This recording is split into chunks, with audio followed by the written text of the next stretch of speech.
ухо.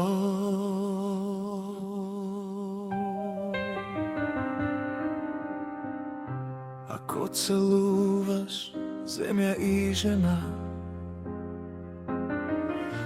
с огнени устни целувай. Нямаме право да любим така, сякаш Ботев не е съществувал. Ако враждуваш, не е дребна вражда. Ако заплюваш, с кръвта си заплювай. Нямаме право да мразим така, сякаш Ботев не е съществувал. Още са нужни мъжки сърца, още България за правда жадува. Нямаме право да умрем така, сякаш Ботев не е съществува. И пътят свършва не с вик, не с дума, а с парещата песен на Куршума.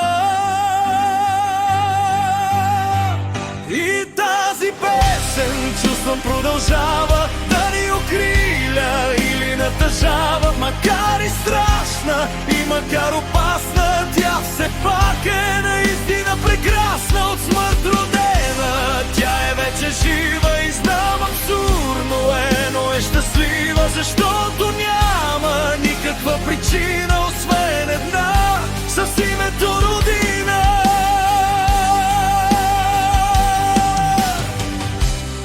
В теб изгаря и в теб се ражда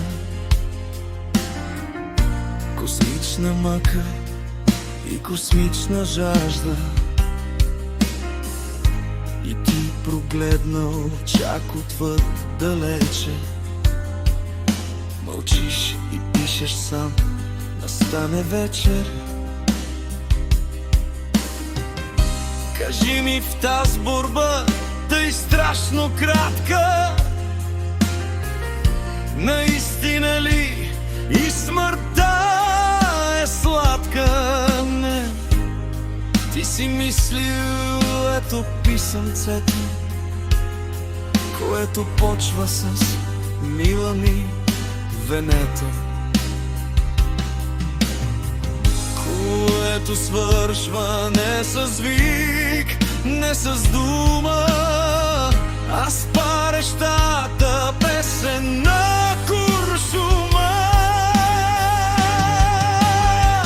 И тази песен, чувствам, продължава да ни окриля или натъжава. Макар и страшна и макар опасна, тя все пак е наистина прекрасна. От смърт родена, тя е вече жива и знам, абсурдно е, но е щастлива, защото няма никаква причина, освен една, с името Родина.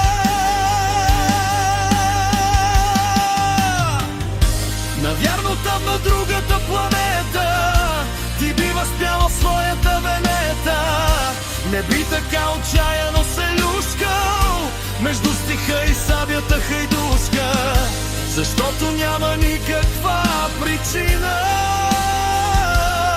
освен една, с името Родина.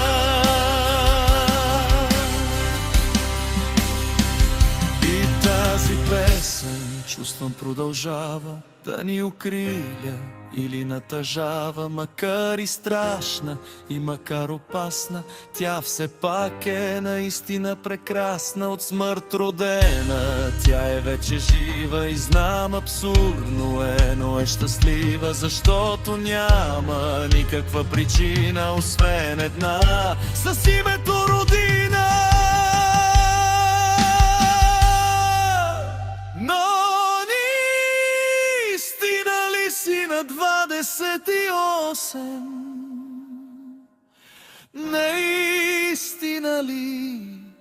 млати. О, магио!